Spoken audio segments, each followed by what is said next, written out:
your experience. So sharing makes your experience more plentiful. Because what happens when you share is that people, they each have their own soul and they each react to different parts. And when they come back to you and they say their experience, then your experience of the material gets enhanced further, you know? It's a wonderful I think it's called synergy. yeah, but it's like a mechanism as well. It's really a mechanism, you know? And I think at the basis, I think that's what Baha'u'lláh envisions with teaching the faith. It's this mechanism that And the more you do it, the more you take joy in it, the better you do it, the more it brings to you, and you become addicted and you do it more and you get more and more joy, and you learn more and you gain more and more friends. And so it's this, what do you call it, self-propelling, self-energizing, it has its own momentum, I think, in your life. you know, talk to John Rahn here. He's very well in position to collaborate, like confirm what you share. He's been doing that for years, sharing lots of. I would love to talk to him, and maybe you can message me privately. I'm ready to start whenever you are. I have a lot of material, so I'd like to start as close to the time as possible. Good morning. Good morning. Thank you so much, Violetta, for joining us today, and everyone who's joining on to listen and take part. We appreciate it here in Clearwater, Florida, that Violetta, all the way from Africa, has been able to join us and really share such substantive and really deep content. And we look forward to exploring that as well today. So thank you so much for this. And is this correct? This is talk number 4 we're going through? Yes, I actually never counted. The 4th. Yes, this is the 4th. What happened? I don't know. But I will continue doing the introduction. So we can get back to the PowerPoint as soon as you wish to load it. I'm in the subject matter, just to give a quick glance of what Violetta will talk about today. I'm sorry, John. Let me pause you for a second. Violetta, can you try and load up the PowerPoint again? I don't know why it stopped. So we should load that up while he's giving the introduction. Thank you. Give me a minute. Okay, great. So back to the introduction. The subject today is Holy Women, Women in the Family of the Bab and Baha'u'lláh.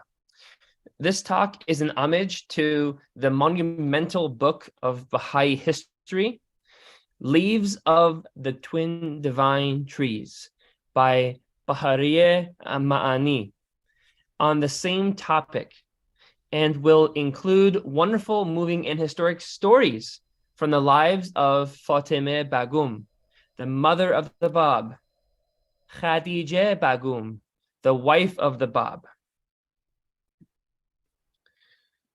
and Ásíyih Khánum, the wife of Baha'u'lláh, also called Nawab, Baha'u'llah's cousin Maryam, Baha'u'llah's daughter Bahíyyih Khánum, the greatest holy leaf, and Baha'u'llah's daughter-in-law and wife of Abdu'l-Bahá, Munírih Khánum.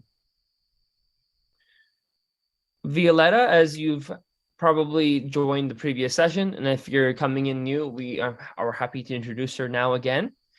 Violetta is an artist and graphic designer.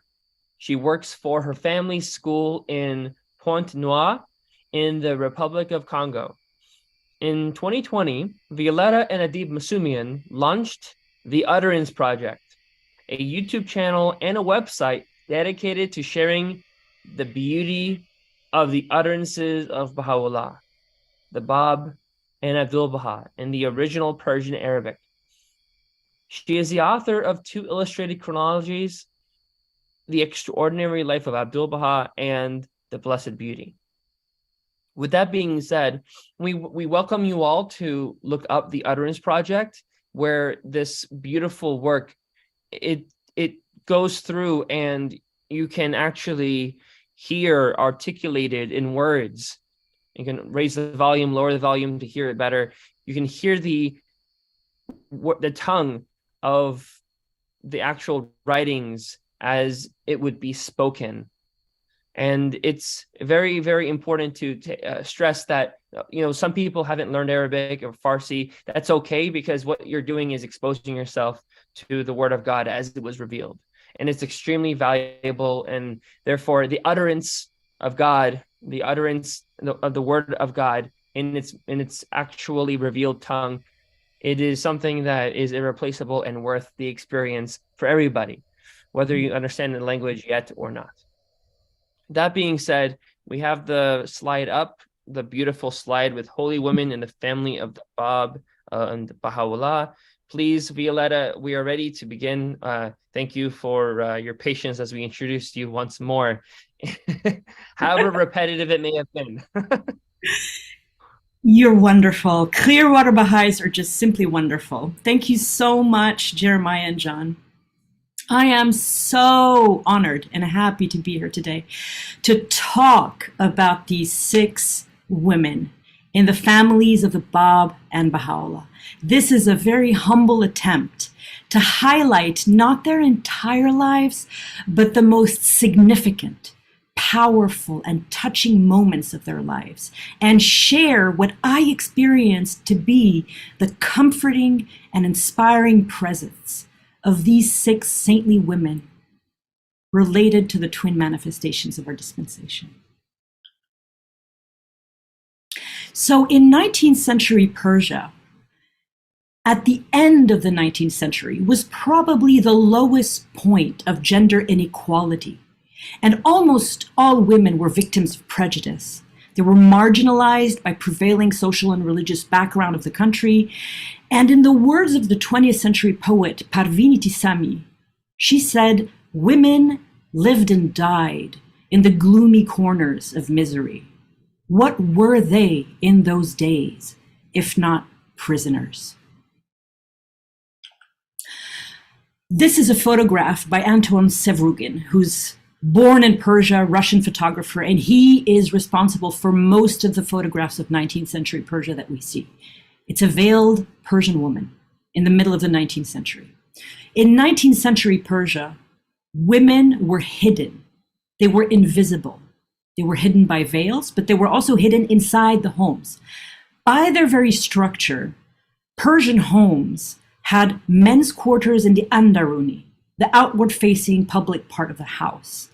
But women were all but confined to the Andaruni, the private, inward-facing part of the house. Because the women were hidden and unheard, their names were almost never recorded by historians. If the women's names were not recorded, they never appeared in history books, and therefore they were of no historical consequence, and they were destined to be forgotten. The women closest to the Bab and Baha'u'lláh were especially enigmatic for decades. Early Babi and Baha'i historians recorded the lives of heroes who were bold, they were involved in the action, they had audacity, courage, fearlessness, keen intuition, an indomitable spirit, women like Tahireh and Zainab.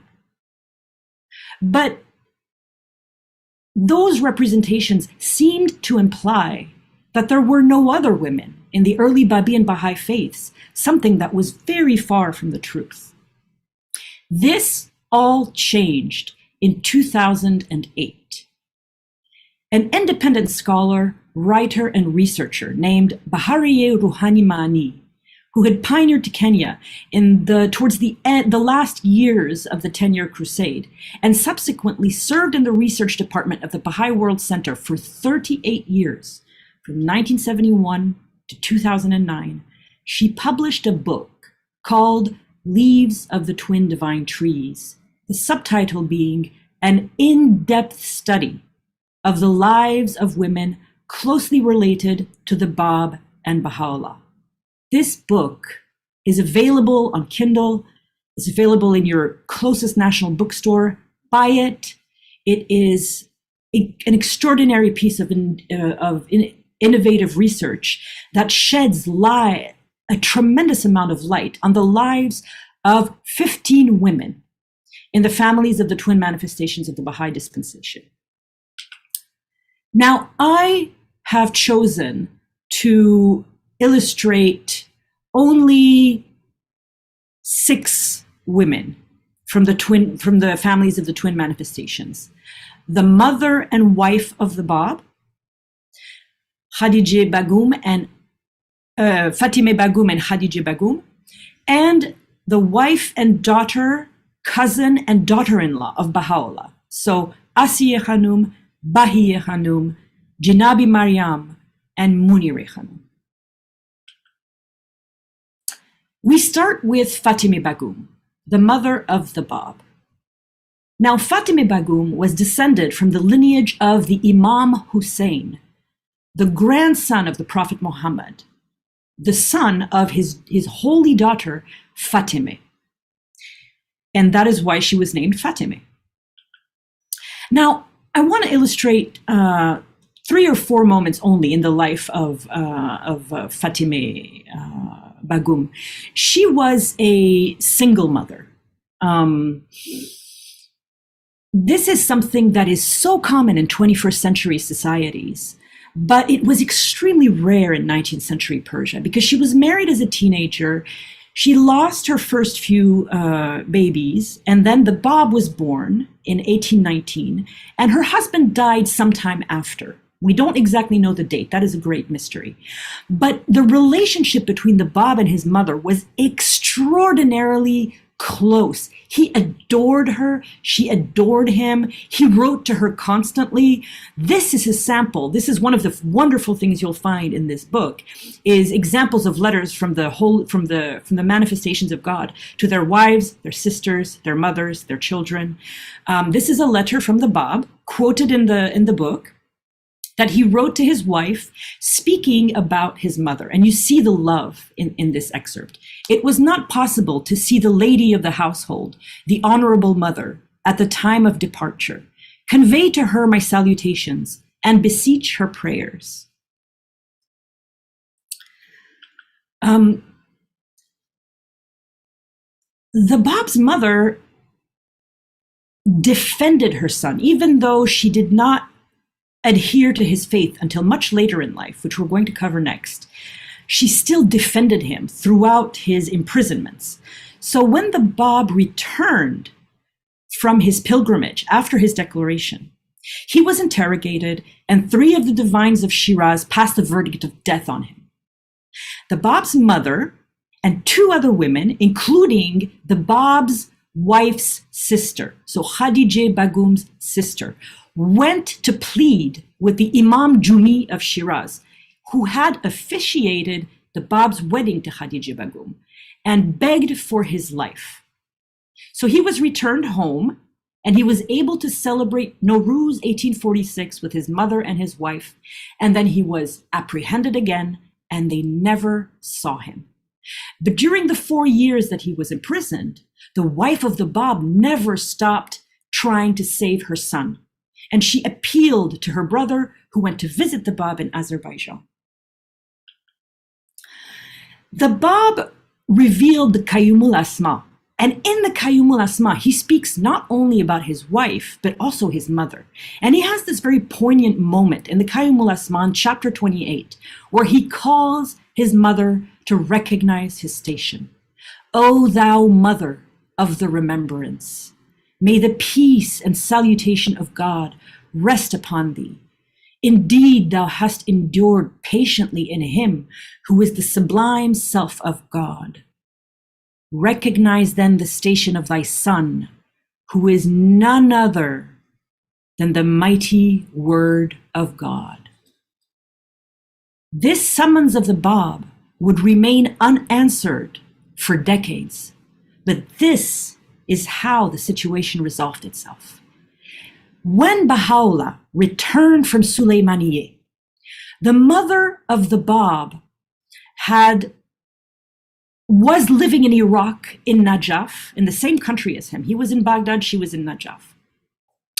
And she had left Persia because she was inconsolable and her family was extremely cruel because her son had claimed he was the promised one. So they really they harassed her, they persecuted her. So she was living a life of contemplation and prayer. And Baha'u'lláh sent 2 devoted Babis. The man on the left is one of the people he sent. His name is Haji Sayyid Javadi Karbilai. The other Babi was the wife of Haji Abdul Majid Shirazi. They were both very well acquainted with Fáṭimih Bagum from their time in Shiraz, and on Baha'u'llah's instructions, they taught her the faith and the principles of the faith and acquainted her with the Bab station. But Fáṭimih Bagum had a major obstacle in becoming a Babi and recognizing the station of her son. While Baha'u'lláh was in Sulaymaniyeh and Sargalu in Kurdistan, Mirza Yahya did something absolutely monstrous and unforgivable. He desecrated the name of the Bab in the worst possible way. He married the second wife of the Bab, and 1 month later gave her in marriage to Muhammad Ali? Sayyid Muhammad, sorry. I just had a blank. So in a tablet, Baha'u'lláh talks about what went on in Fáṭimih Bagum's heart when she was trying to reconcile this.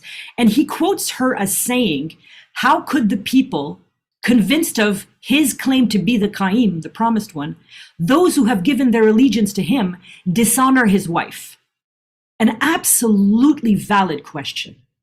But what is in play here is covenant breaking. That's the explanation. And so eventually, towards the end of her life, and thanks entirely to Baha'u'llah's efforts, Fáṭimih Bagum recognized the priceless treasure that was her son, accepted him as a manifestation of God, embraced the truth of the Babi faith, and died a believer, fully aware of the station of her blessed son. And Baha'u'lláh, speaking about Fáṭimih Bagum to the father of Haji Mirza Habibullah, his name was Akka Mirza Akka, he said, because he was very sad about the situation, about the second wife of the Bab and what had happened to her. And he said, do not grieve. Praise be to God, the mother of that blessed being came to believe at the end. So this story has an absolutely wonderful ending. And now, Khadíjih Bagum, the wife of the Bab, like the Bab's mother, she is also descended from the Prophet Muhammad's wife, Khadíjih, that is why she's named. So both the mother of the Bab and the wife of the Bab are both descended from the wife of Muhammad, Khadíjih.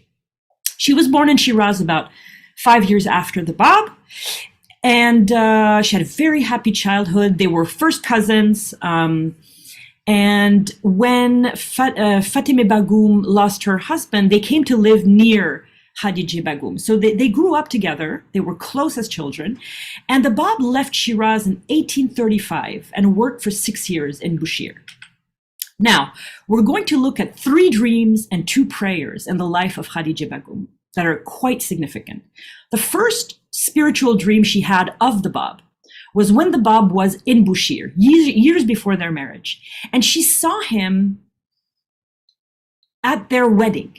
And he was sitting, and she was sitting in his presence, and he was wearing a green cloak, and he was surrounded by the verses of the Quran, and light emanated from him. And in her dream, she felt so much happiness at seeing him that the intensity of that happiness woke her up. And from that moment on to the end of her life, she knew beyond the shadow of the doubt that the Bab was a great being, and immense love for him filled her heart. This is a real love story. They really loved each other. Her second dream was an amazing premonitory dream about her marriage. In her dream, she was with her ancestor, Fáṭimih, the daughter of the Prophet Muhammad, who was visiting her house to discuss a marriage proposal. She and her sisters entered the room, and Fáṭimih kissed her on the forehead. She woke up, and the next morning, Fáṭimih Bagum came to visit their house. And when her and her sisters entered the room, Fáṭimih Bagum kissed her on the forehead. And when she left, Khadíjih Bagum was told by one of her elder sisters, she came to discuss a marriage proposal with her son. So exactly the same thing. What's funny is they're both descendants from Fáṭimih. So this is an incredible dream. The third dream was also a premonitory dream. Actually, all three are premonitory dreams. In her dream, she saw a lion, and a ferocious lion standing in the courtyard, who grabbed her by, and she had her arms around its neck, and it dragged her around the perimeter of the courtyard once, and then half of the courtyard, and she woke up and she told her husband, and the Bab said, "You woke up too soon." See, the lion was supposed to drag you, well, I'm paraphrasing, but the lion was supposed to drag Khadíjih Bagum once more around the courtyard for a total of 2.5 times, symbolizing the 2.5 years their marriage would last.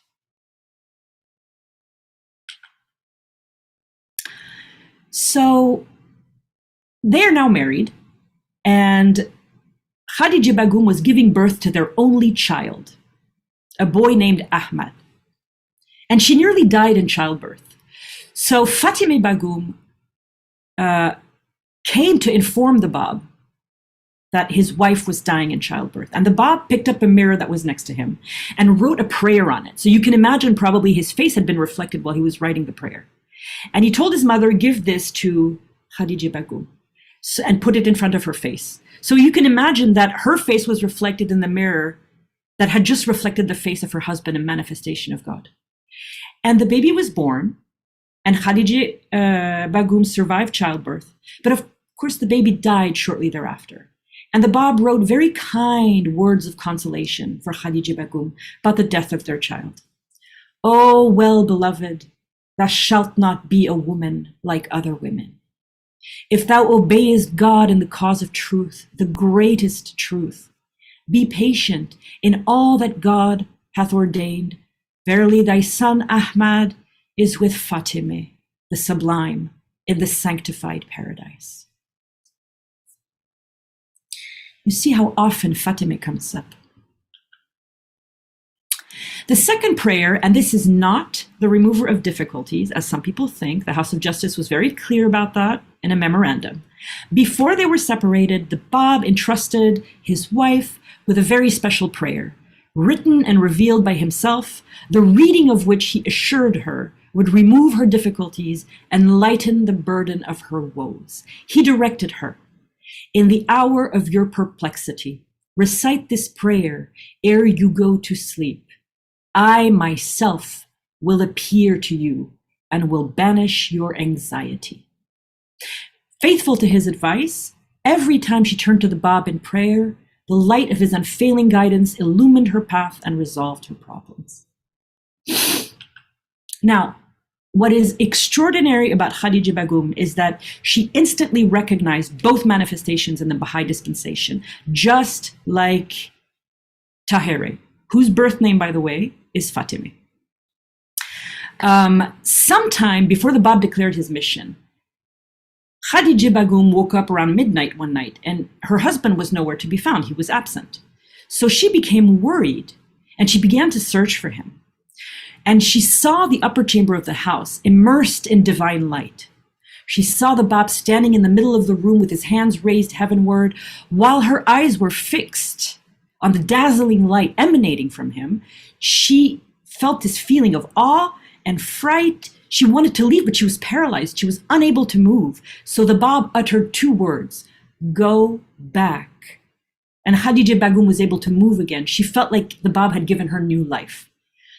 She was unable to sleep, obviously, when she returned to her room. And at breakfast the next morning, this is what I love about the relationship of Khadíjih Bagum and the Bab, is they speak in modern parlance. They're very direct with one another.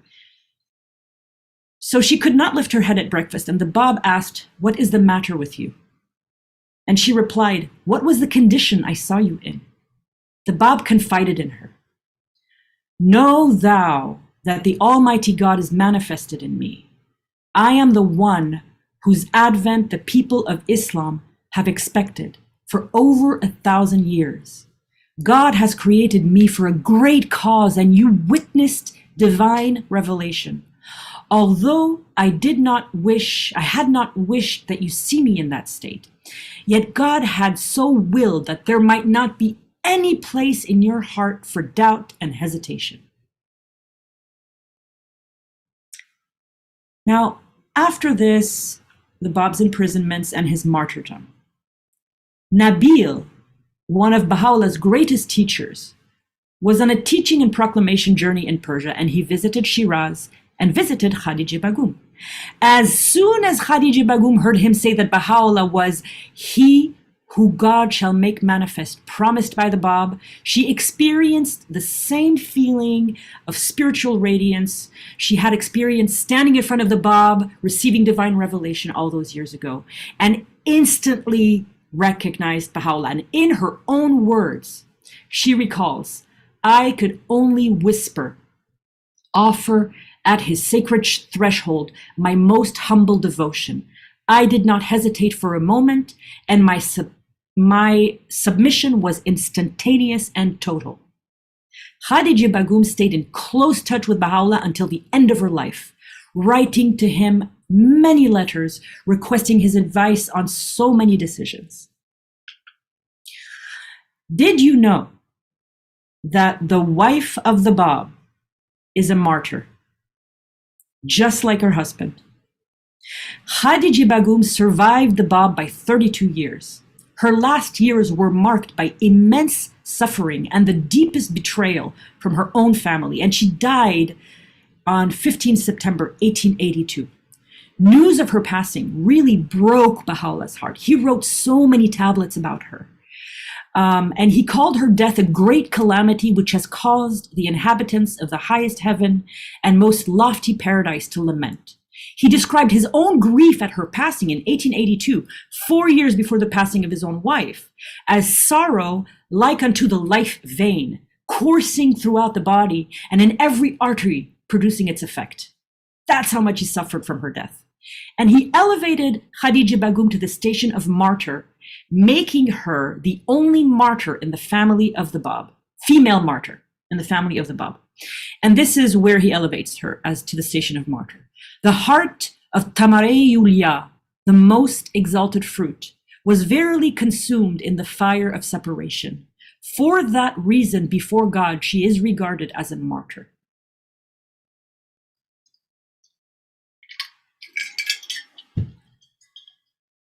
Very, very moving. Ásíyih Khánum, from the wife of the Bab to the wife of Baha'u'lláh. In 1832, Baha'u'llah's sister married Ásíyih Khánum's brother. And by 1835, Baha'u'llah's sister had seen Ásíyih Khánum's charming, vivacious nature, her exceeding beauty, her extraordinary spiritual attributes, her perfections. She encouraged repeatedly her father, to Mirza Buzurg, to ask for Ásíyih Khánum's hand in marriage for Baha'u'lláh. Ásíyih Khánum was very, very, very beautiful. She was tall, slender, graceful. She had dark blue eyes. Her daughter, the greatest holy leaf, described her as a pearl, a flower amongst women. She was remarkably wise and intelligent, and she had the bearing and the loveliness of a queen. She had an extraordinary character. Wherever she went, her presence created this penetrating atmosphere of love, of happiness, and gentle courtesy. She was full of consideration for everyone, just remarkably unselfish, just very loving.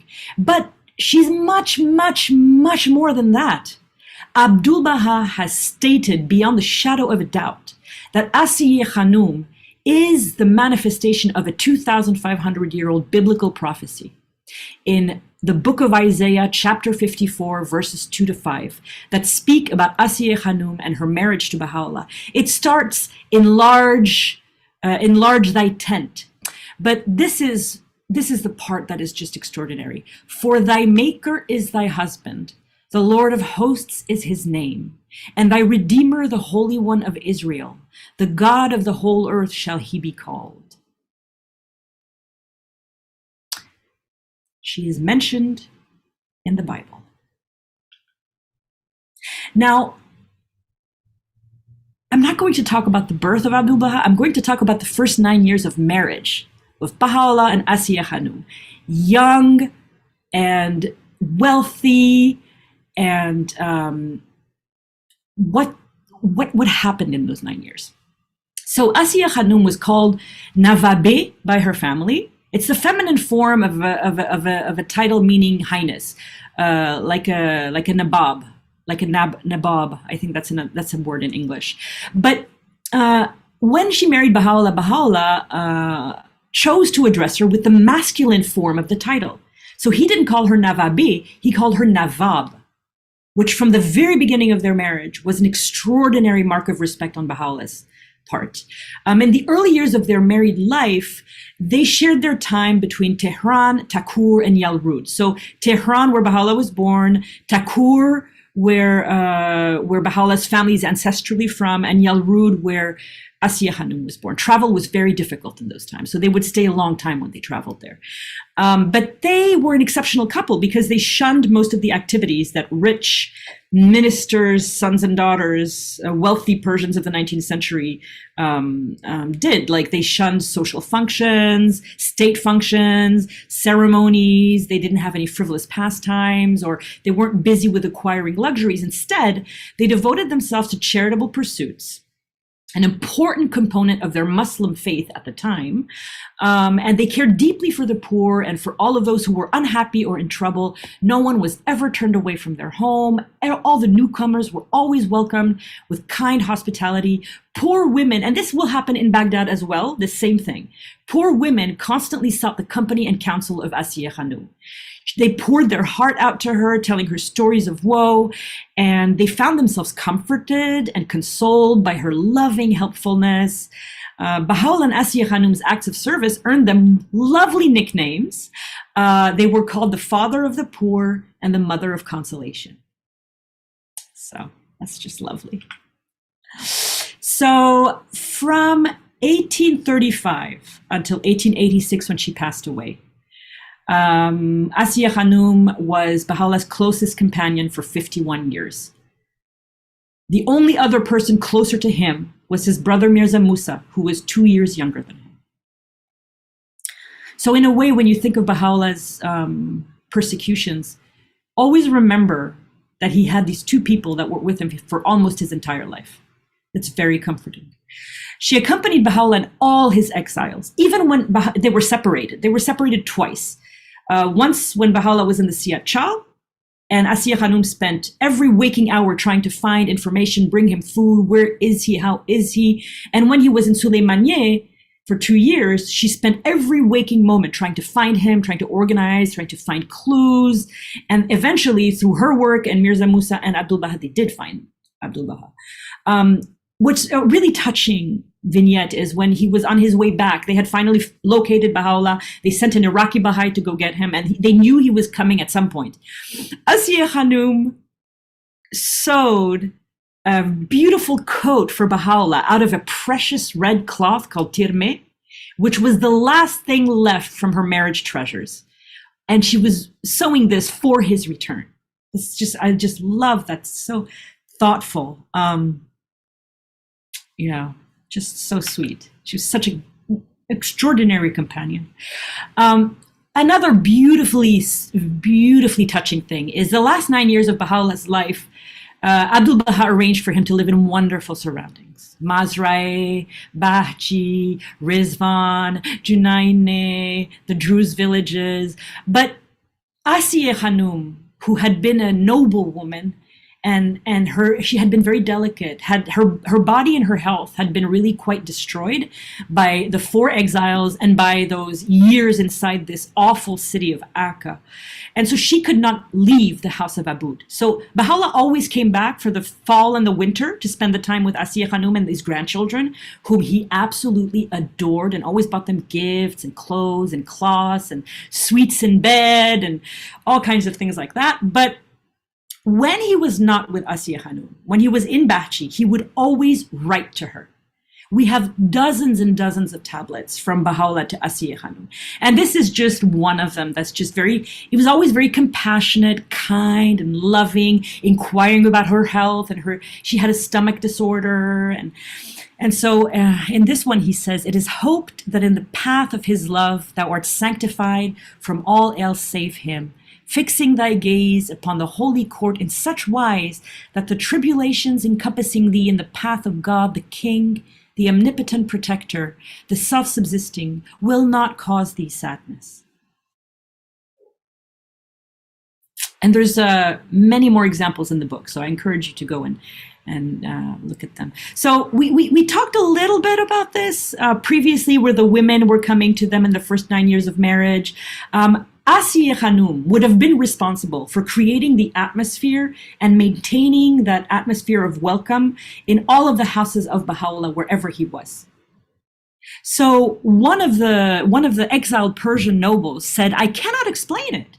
I do not know how it is.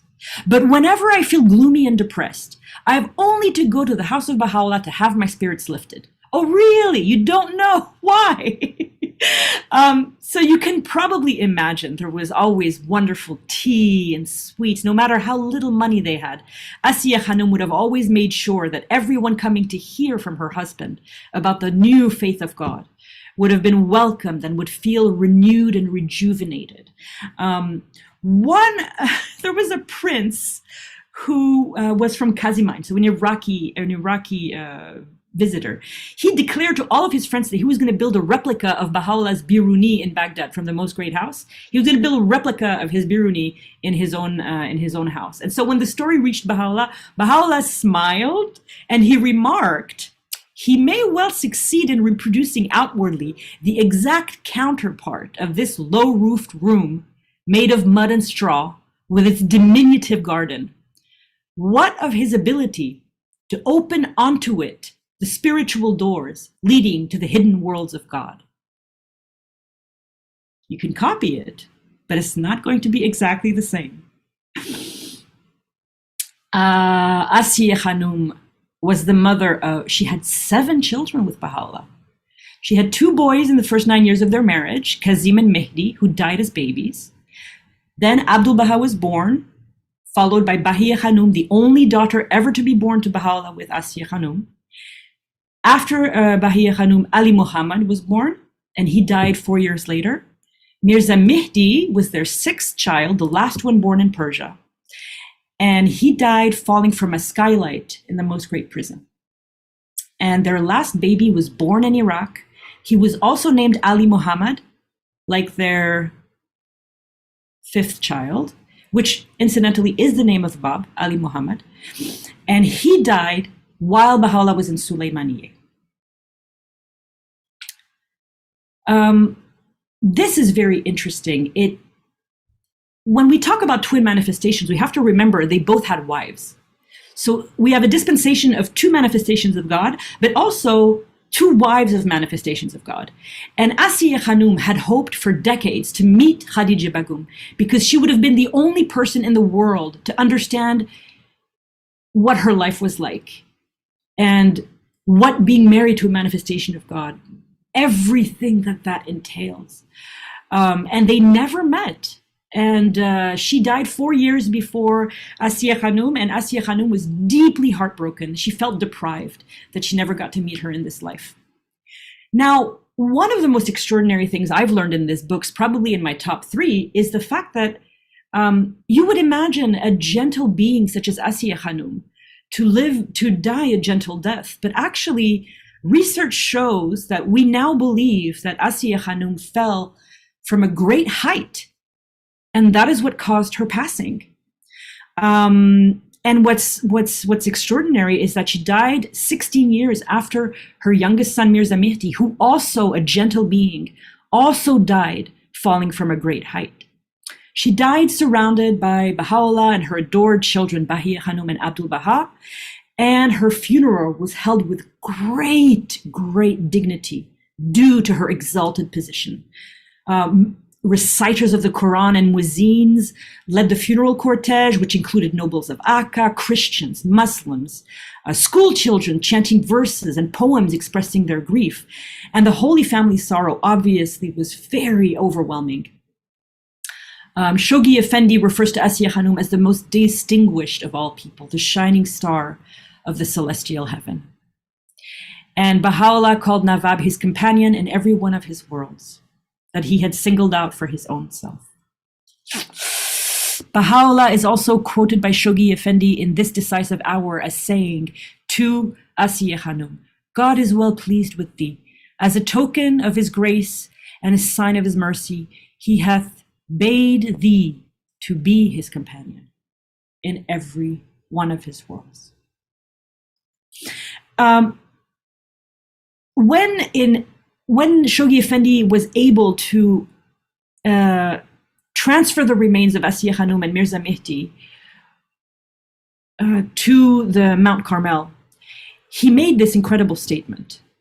These three incomparably precious souls, who next to the three central figures of our faith, tower in rank above the vast multitudes of the heroes, letters of the living, martyrs, hands of the cause, teachers, and administrators of the cause of Baha'u'lláh. So it has to be very clear in our minds. We have the Baha'u'lláh, the Bab, Abdu'l-Bahá, and immediately beneath them in rank, we have Bahíyyih Khánum, Ásíyih Khánum, and Mirza Mehdi. That's an incredible statement. Now, someone perhaps we don't know that much about is Maryam. Maryam was the cousin of Baha'u'lláh. She was the daughter of Baha'u'llah's paternal aunt, so the daughter of his father's sister. But Baharieh Maani believes that she is doubly related to Baha'u'lláh because Baharieh Maani believes that Maryam's father was a relation to Fáṭimih Bagum, Baha'u'llah's mother. So she might be related through his mother and through his father. So she's like twice his cousin. Baha'u'lláh states that as soon as his cousin Maryam heard the call of the Babi faith, she believed. And although we don't have a date for when she declared, we know for certain that her allegiance to Baha'u'llah's mission was categorical, complete, and she supported him openly for his entire life. The first time she really enters history is when she nurses Baha'u'lláh back to health for 1 month with Ásíyih Khánum. And she is the only one, when Baha'u'lláh was completely destitute, she is the only one who opened her home and her heart to him and welcomed his whole family. And her husband was a doctor. This is the man on the right. And actually, he's also related to Baha'u'lláh because he is Baha'u'llah's older half-brother from another mother. So after Baha'u'lláh left for Baghdad, Maryam continued to serve the faith with the same intense love and devotion. She was also a poet, and there's a wonderful online paper by Gloria Shahzadeh, Tablets to Maryam Introduction, that you should read. She has a lot of her poems. It's really beautiful. This poem is quite amazing because remember 19th century Persia, women were not educated. They were left in the Andaruni. So this poem is extremely literate and has so many incredible references. I'm just going to read it so we can hear the poem of the cousin of Baha'u'lláh. All her poems are about her cousin and about his faith and about her love for him. A rare heart bewildered and bleeding is my lot. Flowing out rivers, Euphrates and Tigris, from the crimson sea that is my heart. There once was a time when peculiar I found Majnun's tale. In my heart now 200 Layli and Majnun epics prevail. And so enamored as the mad Kays, to the wilderness is set my gaze.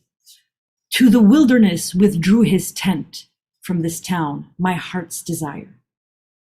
She has knowledge of geography, of the two rivers of the Tigris and the Euphrates where he was. She has knowledge of Layli and Majnun. She even knows that Majnun is called the Mad Kays.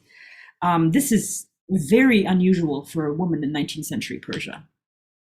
Baha'u'lláh wrote four very significant tablets to his cousin Maryam.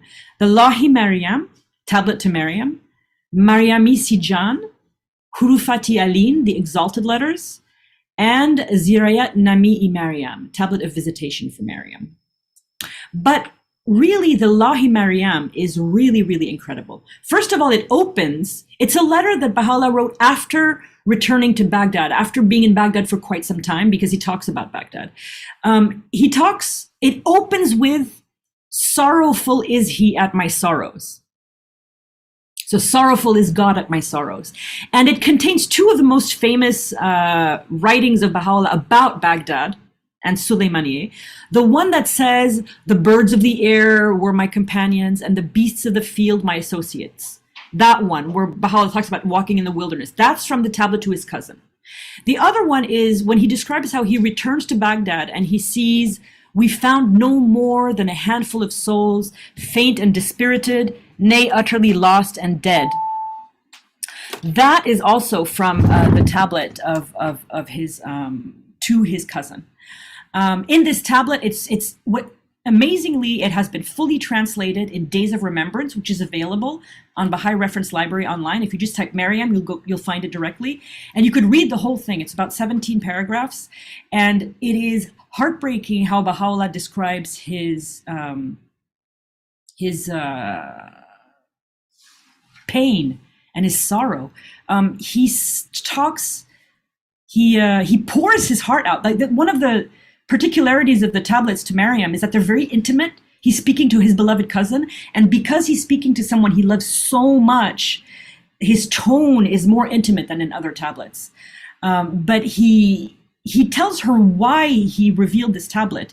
He said that he describes the tablet the choicest of lamentations. So it's a lamentation, the whole thing, and the vernal showers of tears.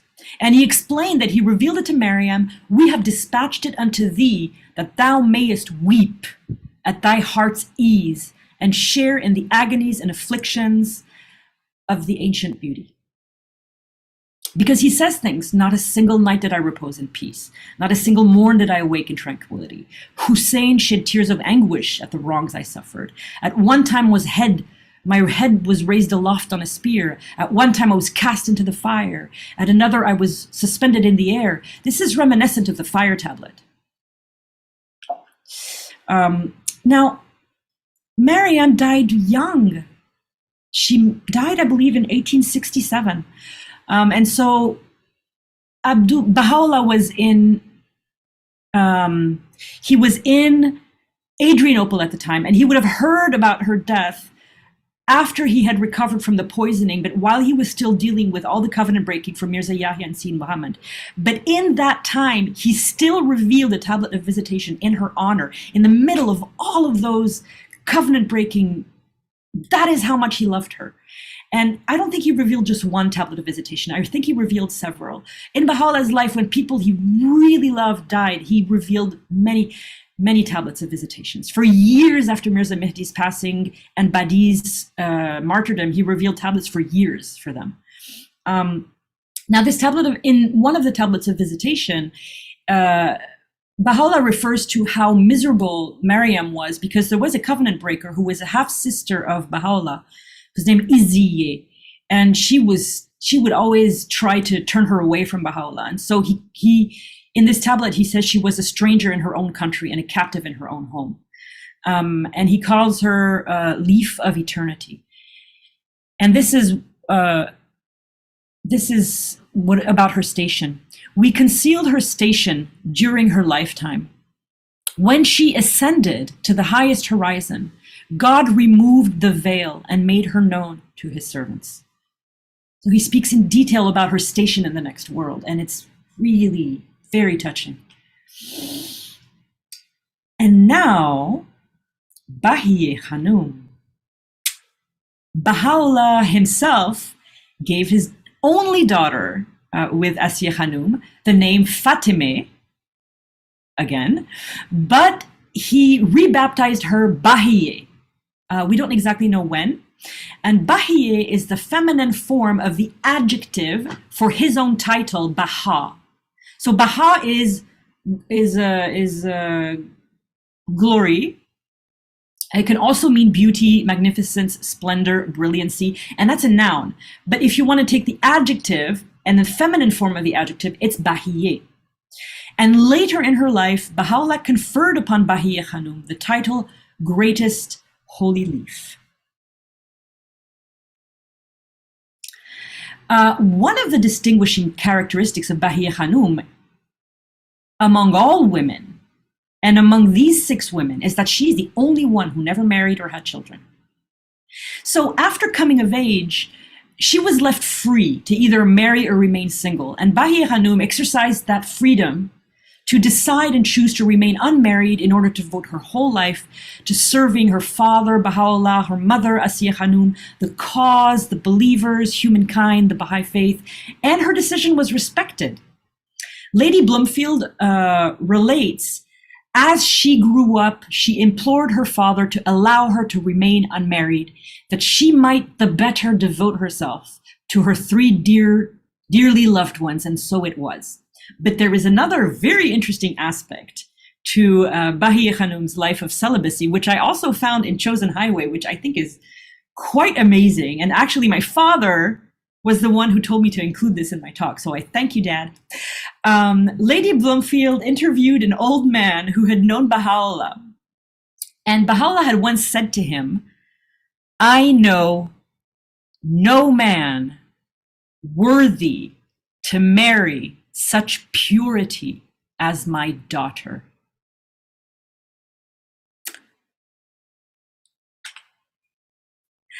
Now, possibly the most distinguishing characteristic of Bahíyyih Khánum is that she is, in the words of Shoghi Effendi, the outstanding heroine of the Baha'i dispensation.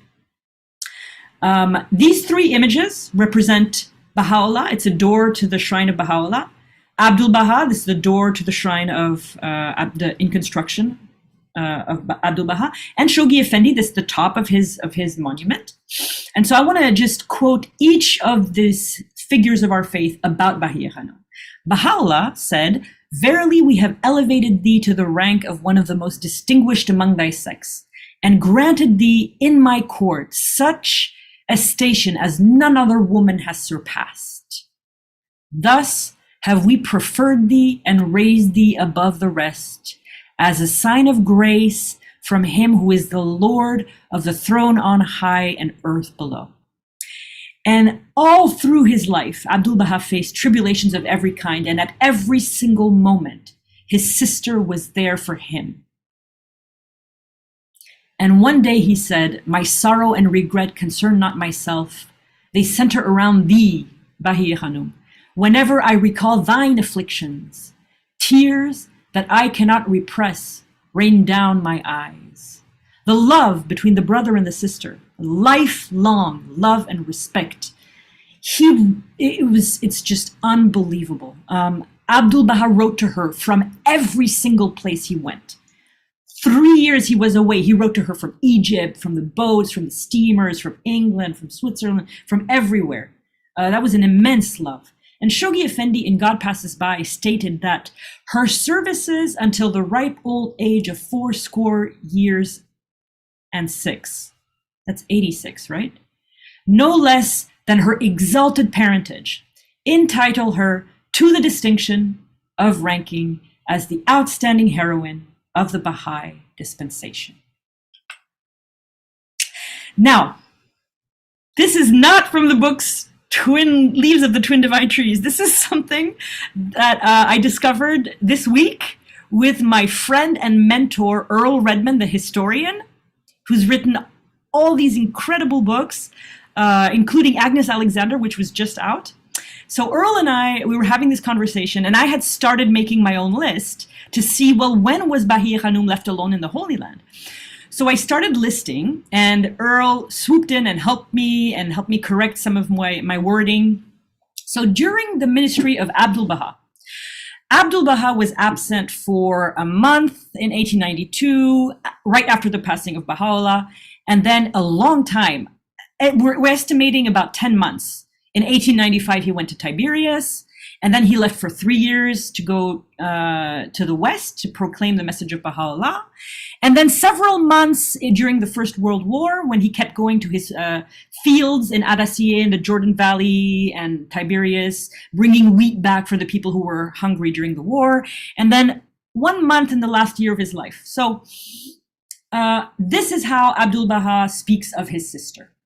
This is how Shoghi Effendi, in the tributes to Bahíyyih Khánum on page 28, this is how he talks about Bahíyyih Khánum and Abdu'l-Bahá. She was a trusted supporter of the peerless branch of Baha'u'lláh and a companion to him beyond compare, his competent deputy, his representative and vicegerent, with none to equal her. When Abdu'l-Bahá passed away, she did the same thing for Shoghi Effendi's absences. Shoghi Effendi, it is believed, left every year for about 5 months to Switzerland. We have absolutely no data. In 1928 and 1930, we have no pilgrim's note, we have no cables, we have no information, but it's safe to believe he did travel those years as well. So every single year, starting right after the passing of Abdu'l-Bahá, where he left for 8 months. Not supposed to say 8 months, April to December. His first, sorry, there's a mistake there. But this is how, and during all this time, and then once he left to England and he wasn't able to come back to Palestine right away, so he had to sail to South Africa, and he went from Cape Town to Cairo and then overland to Palestine. Just a quick note, Shoghi Effendi traveled Africa twice from Cape Town to Cairo. So this is how Shoghi Effendi speaks about Bahíyyih Khánum. My chief sustainer, my most affectionate comforter, the joy and inspiration of my life. Now, I don't know how long you think these 2 absences total to, but I calculated. She was alone in the Holy Land without Abdu'l-Bahá or Shoghi Effendi during their ministry and their guardianship for approximately 7 years and 3 months. That's what the total amounts to. And it's probably higher because it's most certain that Shoghi Effendi went to Switzerland in 1928 and 1930. And also we know that Abdu'l-Bahá left Akka and Haifa for periods of time to go to Nazareth and places like that were never recorded. So it might be higher than even 7 years and 3 months. That is Bahíyyih Khánum at the center of the covenant, holding the covenant, while Abdu'l-Bahá travels or needs to commune with God, while Shoghi Effendi needs to repair in Switzerland so he can come back and be the guardian, repair his broken heart repeatedly. So that is 7 years and 3 months. So thank you to Earl Redmond for this amazing collaboration. I learned something absolutely incredible with that. When Abdu'l-Bahá passed away, the Greatest Holy Leaf sent this cable to the whole world. This is the actual cable, well, not the actual cable, but this is the text of the cable that the guardian saw and made him faint. That His Holiness Abdu'l-Bahá ascended to Abha Kingdom in form friends, Greatest Holy Leaf. For 31 crucial days, there was no one. See, you already have an extra month here added to this tally. So it's 7 years, 4 months, not 7 years, 3 months. Because for an entire month, Bahíyyih Khánum was alone in the Holy Land. Abdu'l-Bahá was passed away and Shoghi Effendi was on his way. She is the one who made the decision to bury him in the cellar next to the Bab, based on information where she had collected from people who had heard him say that he wanted to be buried there temporarily.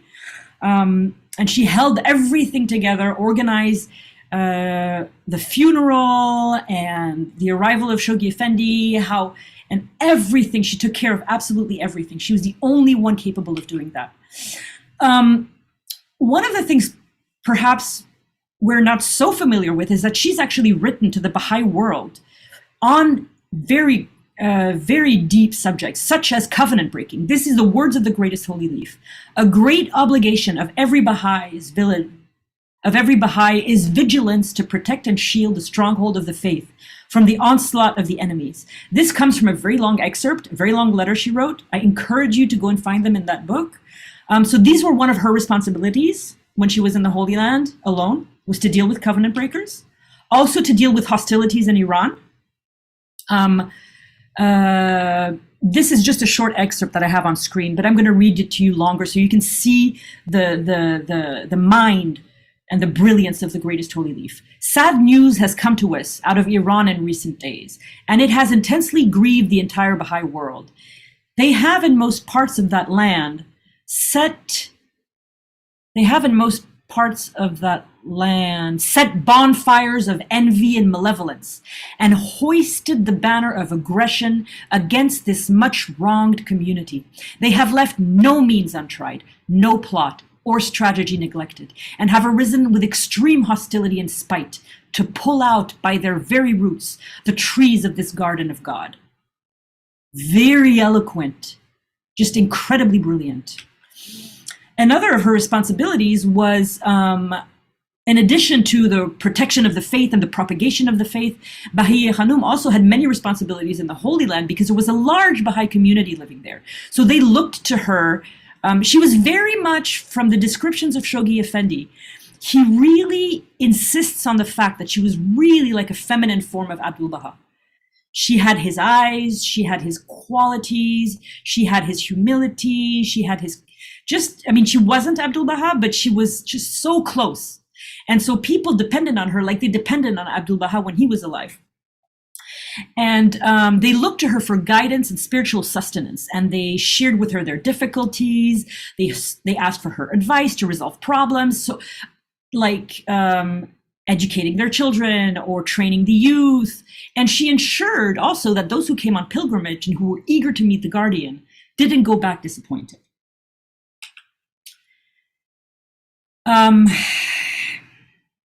In one of his tributes to his great aunt, Shoghi Effendi says that it was a celestial love that bonded him to her.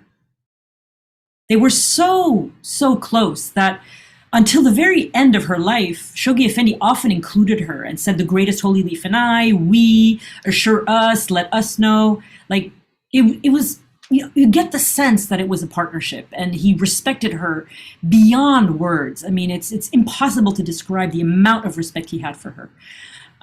She was the sister of Abdu'l-Bahá. I mean, she lived on the second floor of the house of Abdu'l-Bahá, and the beloved guardian lived on the third floor. And whenever she heard his footsteps, when he was coming down the steps and maybe going to the shrine, she would hold his hand and take her into her room and give him whatever she had to eat, whether it was nuts or sweets, and ask him to rest and just eat. And she loved seeing the guardian eat and walk. She loved to watch him walk. I think that's so touching. She loved to watch him walk. She thought he had such an elegant way of walking. She would always look at him walk away from her, and she would say, "Oh, Abdu'l-Bahá, what a guardian you have left behind. He has illumined the world and will continue to shed luster upon it." I think it's safe to say that the heart of this bond between Shoghi Effendi and Bahíyyih Khánum is that there were probably only two people in the world who had a true understanding of the station of Shoghi Effendi and Bahíyyih Khánum, and that was Shoghi Effendi and Bahíyyih Khánum. And I think that really, that's enough to explain that celestial love. Anyway, I leave Bahíyyih Khánum at great regret. We only have a little bit of time left. I just want to talk to you about Munírih Khánum and open it up for questions. So Munírih Khánum was the wife of Abdu'l-Bahá. They were married for 48 years before Abdu'l-Bahá passed away, and she bore 8 children. All of the males in her family, all of the boys that she bore passed away in young age. And she is known as the consummate mother figure in the history of the faith and referred to as Holy Mother. But she was also a writer and a poet and a social activist in her own way. I'm going to tell you a little bit about that before we close. She had a very spiritual birth. Her father and mother were not able to have a child. And so when the Bab visited Isfahan in 1846, Munírih Khánum's uncle hosted a banquet in his honor, and during dinner he told the Bab about his brother's problem, that he wasn't able to conceive. So the Bab took a little bit of food that he had been served, placed it with his own hand on a platter, and handed it to her uncle and said to take it to Mirza Muhammad Ali and his wife. And the Bab said, Let them both partake of this, their wish shall be fulfilled. 9 months later, Munírih Khánum was born.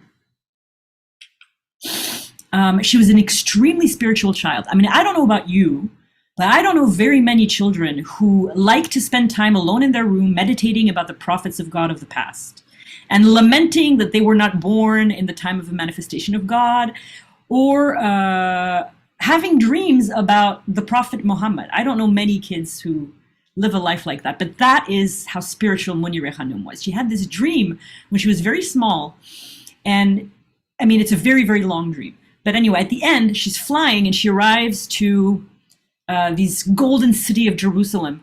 And in golden letters in the sky, it says, love, Baha, Jerusalem.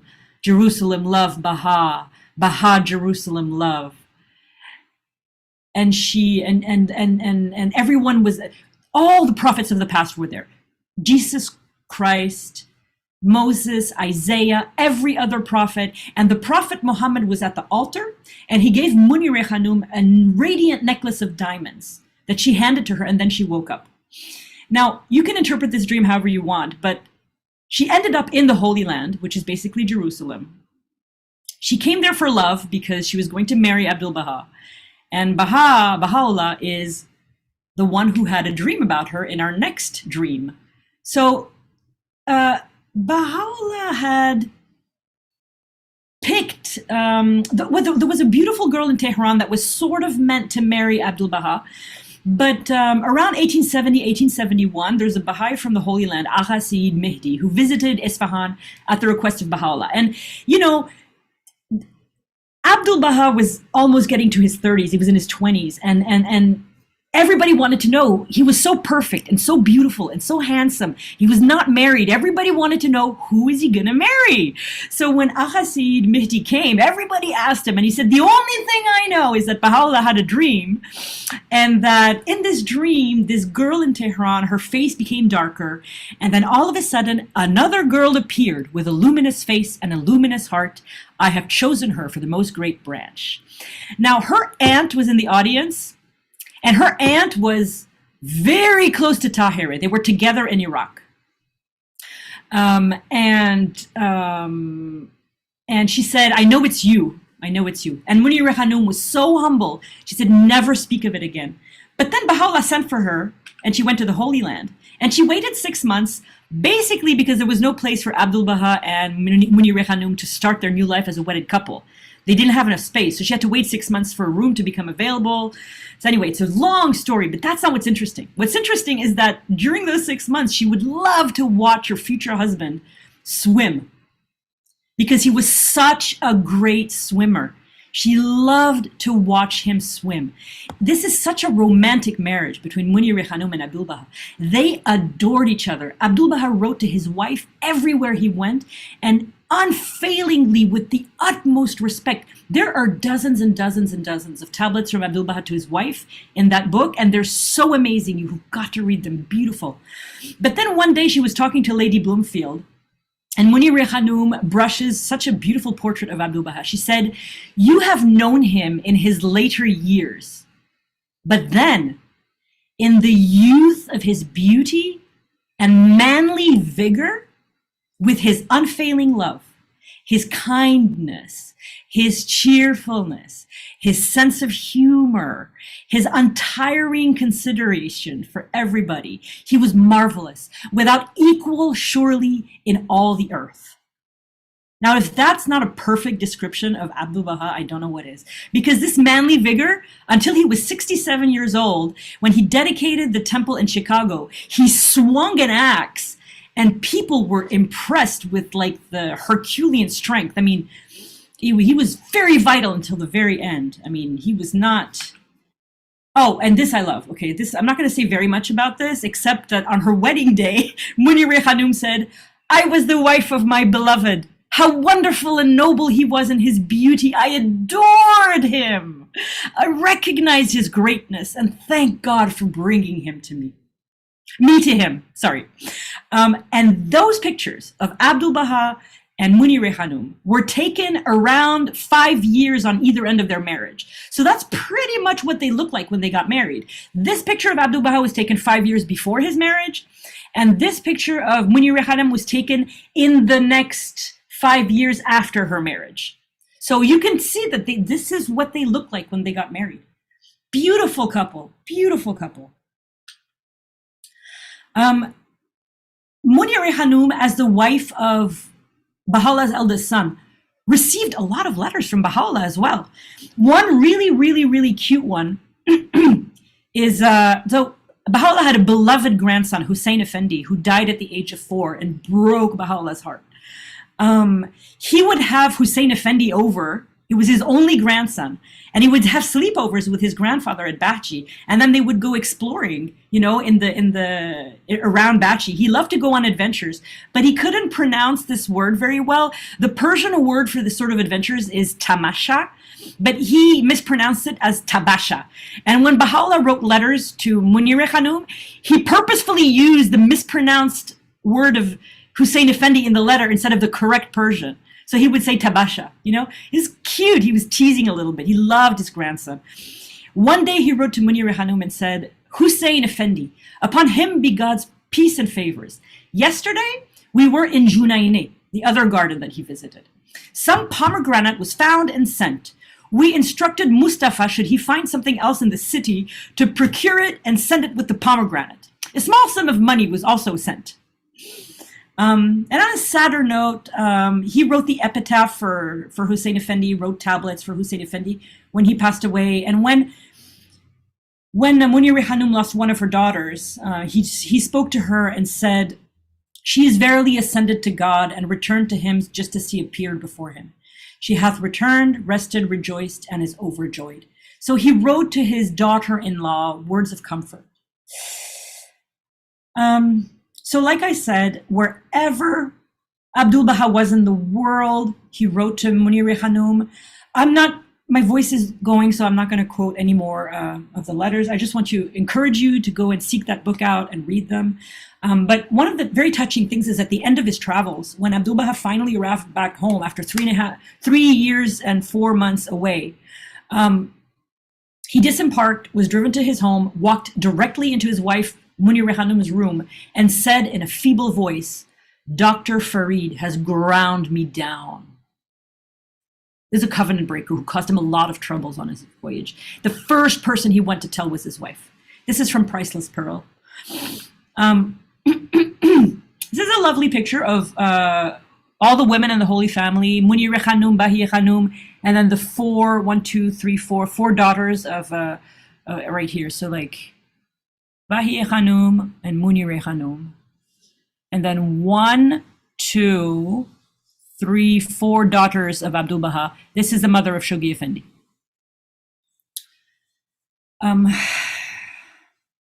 She was the universal mother. She was a mother to all the pilgrims. One day during Qurin Shru's pilgrimage, Abdu'l-Bahá placed Qurin Shru's hand in Munírih Khánum's hand and said, looked into her face and said in English, she is your mother. Baha'u'lláh said that in English to Qurin Shru. So passing of Abdu'l-Bahá, what I wanted to say with this slide is that Munírih Khánum is the only woman in the Holy Family to have written her autobiography. It's called Munírih Khánum, and she has 2 letters of lament written in the 1st and 2nd anniversary of the passing of Abdu'l-Bahá. And I'm going to actually ask someone to unmute and read the quote that's on the screen because I can't read it.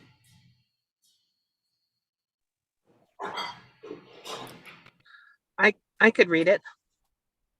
O peerless one, O beloved one, O Abdu'l-Bahá, O tender and faithful master, it is today 1 year since you disappeared from our sight and winged your flight to the Abha kingdom.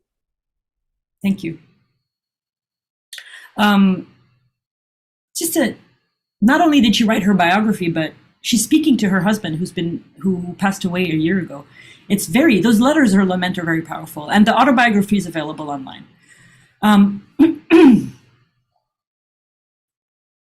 their years with Bahíyyih Khánum, they were very, very, very close. They spent 11 years in close companionship, and she survived the Greatest Holy Leaf by 6 years. One of the initiatives of social action that Munírih Khánum wanted to do was to establish a Baha'i girls' school on Mount Carmel during Abdu'l-Bahá's ministry and Shoghi Effendi's guardianship. But the school never became functional, but it's really important to remember that that was her intent for decades. So she was devoted to social action. Munírih Khánum survived Bahíyyih Khánum by 6 years, so she died on the 28th of April, 1938. The words on her monument read, Munírih, wife of Abdu'l-Bahá. And the monument gardens at Haifa are all centered around Abdu'l-Bahá, his wife, sister, brother, and mother. We are so blessed to have our institutions surrounded by these incomparably pure souls for constant inspiration and guidance. And now the end. So I just wanted to show you some designs. This is 3 generations of women that we've just gotten to know a little bit better.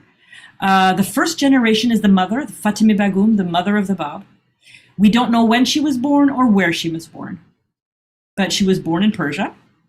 Then, born in Tehran and Shiraz, we have the wives and the cousin, Ásíyih Khánum, Maryam, and Khadíjih Bagum, all born in the 1820s. So we can assume that the mother must have been born, that the mother must have been born in the 1800s, late 1700s, early 1800s, because these girls were born 20 years later. So they are married early. And then we have the third generation, the daughters. Bahíyyih Khánum, born in Tehran, and Munírih Khánum, born in Isfahan, both in the 1840s. And their destinies were all quite different. Only 2 of the 6 women were born and passed away in Persia. Maryam, who passed away in Tehran in 1867, and Khadíjih Bagum, who passed away in Shiraz in 1882. Then the mother of the Bab was the only one to have passed away in Iraq in 1882. And the rest of the women, 3 women, the wife, daughter, and daughter-in-law of Bahá'u'lláh, all passed away in the Holy Land. And now I want to finish with a piece of art that just tells you the titles that they were all given by Bahá'u'lláh, which is what I want to end on, is the common thread between all of them is Bahá'u'lláh. These are the titles that Bahá'u'lláh gave them. To the mother of the Bab, Fáṭimih Bagum, most virtuous of all women. To Khadíjih Bagum, the wife of the Bab, Her Highness the Exalted Leaf. To Ásíyih Khánum, the wife of Bahá'u'lláh, he gave many titles, but I just want to honor this one. He hath made thee to be his companion in every one of his worlds. To Bahíyyih Khánum, the daughter of Bahá'u'lláh, the greatest holy leaf, other than the greatest holy leaf, O thou most holy and resplendent leaf. And finally, Munírih Khánum, the wife of Abdu'l-Bahá. Bahá'u'lláh called her the exalted leaf. Thank you all for staying. I hope you enjoyed it. I hope we have some time for questions. Sorry. We do. So I wanted to thank you for having such a comprehensive and full explanation here of the beautiful lives of these individuals. There is one question about this autobiography of Munírih Khánum. Could you please tell us where we could find it? Okay. If you don't mind, I'll look for it on the internet right now and then I'll post it in the chat. Is there another question?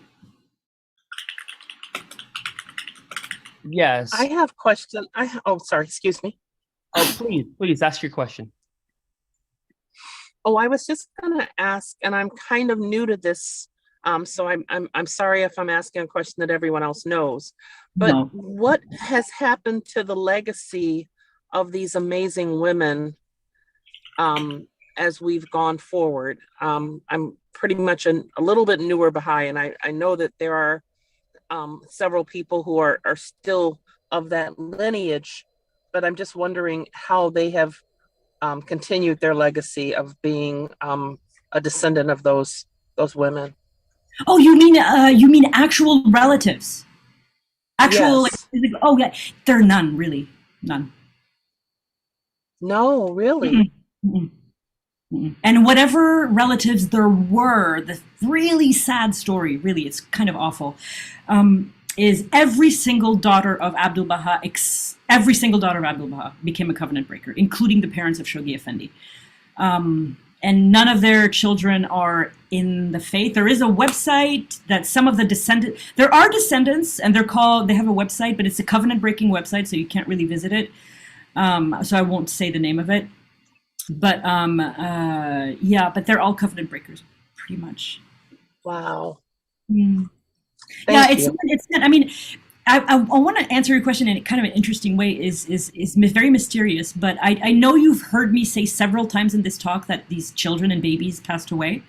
All of the Bab only had one baby who was a boy, and he passed away. All of the boy children of Bahá'u'lláh, so 6 of them, all of them passed away, except for Abdu'l-Bahá. And all of Abdu'l-Bahá's boys, she had 8 children, so 3 of them, all of them passed away as well. And all of his boy grandchildren. So only Shoghi Effendi survived. So that's one of the most incredible things, is the only male to have survived in every line is Bahá'u'lláh, Abdu'l-Bahá, and Shoghi Effendi. But can I ask you, on the Bab side, he did have descendants through his uncles, right? I can't speak to that. If anyone here can speak to that, they can answer this question. I can't. I'm kind of like in ancient history. I'm not really in current history. But that's a very interesting question, and always never apologize for a question. I had a question. Do we know what the prayer was that the Bab revealed to his wife, like in the mirror? No? Nope. No? There is a memorandum of the House of Justice that is from the research department, who said that there is absolutely no indication to tell us what prayer that was. Thank you. No, I want that prayer. That would be, I thought it was the remover of difficulties. Yeah, no. The memorandum is pretty clear about that one. Thank you.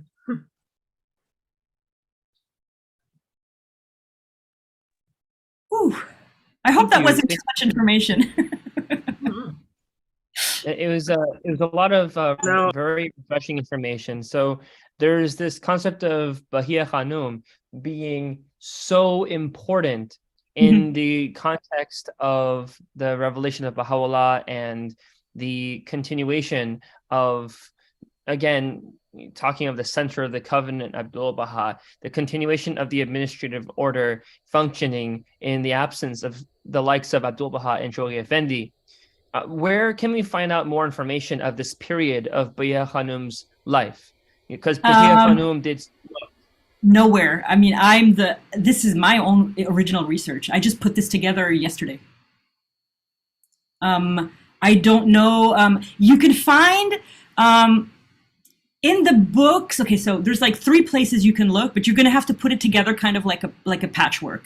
You can go in Priceless Pearl. You can look in Priceless Pearl. You can look in all of the biographies of Bahíyyih Khánum, including Prophet's Daughter.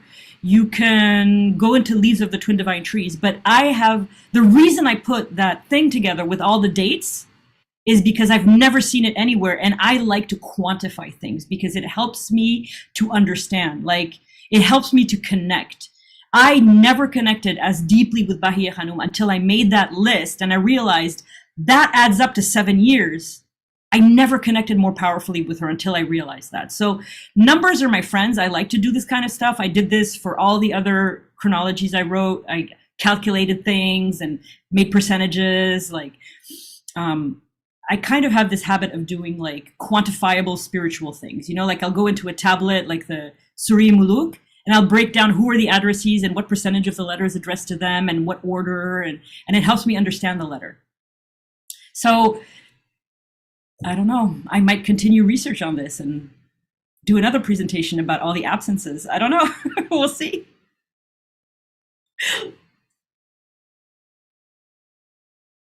Uh-oh. So there's a question, and this is in the chat for the Zoom. The question is, will this video be available online to rewatch? And the answer is yes. It's available on YouTube. It's available on Facebook. We are live streaming this to YouTube and Facebook. So all of you that are watching the recording, the answer is already clear to you. But all of us here on Zoom, yes, this is being recorded. This is something that you can go on YouTube for Clearwater Baha'is. That search, you can search Clearwater Baha'is, the channel, and you'll find that this video is on the YouTube channel for Clearwater Baha'is.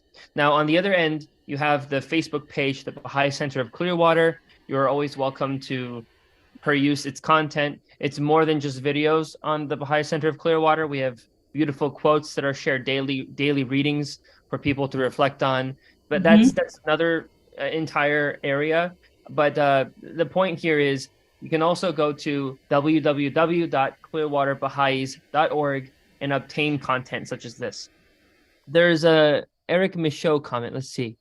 Thank you, His Holiness Bahá'u'lláh, dearest Violetta, amazing, beloved friends, for a truly delightful and enlightening presentation. Oh, and thank you, Eric, for putting all those links. I just saw that you gave links to all this. It's amazing. That's great. So great. Thank you. That was awesome. The presentation also was so beautiful designed. Oh, thanks. Yeah, I think that's the presentation I worked the most on because I love these women so much, and we don't know that much about them. I just wanted to make it a treat. So I'm glad you liked it. Yeah, I'm glad you liked it. Don't forget to look up the poems of Maryam, guys. Poems of Maryam. Indeed. Maryam, yeah, just search for them and you'll find them. It's so easy to find. Any other questions before we close? I just wanted to mention that, to the best of my knowledge, the Bab's mother had 3 brothers, Afnans. Yes. And they had children, and I don't think they were covenant breakers. Yeah, I don't know about that. But yes.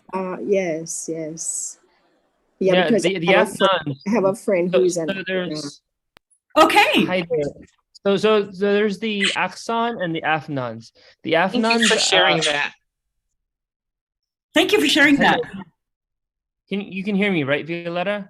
Yes. Yeah. Okay. So the Afnans and the Aksans, among the Afnans are one of the most staunch and to this day ardent supporters of the Baha'i cause, where they are very much in their role as Afnans, very supportive, and always in the context of their loyalty, they are always humble and serving at the holy threshold. So it's extremely important to remember that the Afnans, the people who are descendants of the Bab's family, they are to this day very active in the Baha'i faith and serving in capacities that if the Aksan were around should have also been serving in. So to answer the question from before, yes, the Afnans, they are around, and we actually do have a presentation from one of the beautiful Afnans who have taken the time to present on the subject. Oh. So yeah, we welcome everyone to also watch that video from Jamshid. Can you tell us what it is? How will we find it? On Clearwater Baha'is, the YouTube channel. What's the video called? Looking it up at the very moment, I think we put in his name, Jamshid Afnan. But it was on the subject. It was on the subject of Baha'i history, something along those lines. I apologize. I wasn't prepared to mention it specifically as a video. But we welcome all of you here on the recording here to go and search for that video, and you'll probably find a lot of other amazing videos too from a lot of beautiful and very just as Violetta has presented here, very, very detailed speakers. Again, Violetta, we thank you so much for coming here to present on this subject. We understand that we're going to have another subject, a last one, yes? I think we have 2 more. 2 more, beautiful. Yeah. The next one is Remarkable Stories in Baha'i History, is stories that I discovered while I was writing the chronology of Baha'u'lláh that just made my jaw drop, and that's the criteria that unites that talk. It's just my jaw kept dropping. And then there's another one on how Abdu'l-Bahá, through being the perfect exemplar, is laid down the spiritual roots for everything in our Baha'i lives today, from 19-day feast to houses of worship, social action, humanitarian aid, discourse. Like, I just go through the whole thing. Children's classes, junior youth classes, like holy shrines. So the whole thing. It's all about how Abdu'l-Bahá started all of that. Local assemblies. And then I may or may not be able to do something for Women's Day. I'm not sure, but maybe a later talk for later in the year, in March or something. We will greatly appreciate all of it. and as everyone here is listening to this, we welcome you to look at the previous talks Violetta has really, with a lot of labor and love and tender love and care, she's gone through to present subjects like she has today. So we welcome you. Again, if you like this video, to please look at the video before. I learned from Violetta's talks that we had, Bahá'u'lláh himself had a bakery where he would give bread to the Babis at the time in Baghdad. And that's an amazing piece of history, because I thought it was Abdu'l-Bahá came up with something. I was like, oh gosh, Bahá'u'lláh did it too. And that little piece of information was buried for decades in the most famous book about Bahá'u'lláh on page 150, Hand of the Cause, Hassan Balyuzi's biography, Bahá'u'lláh, the King of Glory. That's where I found that, in the most popular book about Bahá'u'lláh. So I just couldn't believe that I'd never heard that before, because I can't stop thinking about that bakery. Well, since you brought it up, me too. So with that being said, we welcome all of you here who've just been exposed to Violetta's wonderful talks. We welcome you to come in and look at these other talks that are posted online, and to, of course, let it be the stimulus for your own search after truth, your own research, your own discoveries. And we hope this is just a springboard for just that. So we welcome, again, everyone to come back for next Sunday. And Violetta, we're so happy to have you coming back again to bring another topic yet again. And we, again, thank you. We can't thank you enough. Thank you so much. This was so wonderful. I had such a great time. And thank you for all the questions and all the links you put in the chat. It just, this is amazing. I love you guys. Have a great day or night, wherever you are.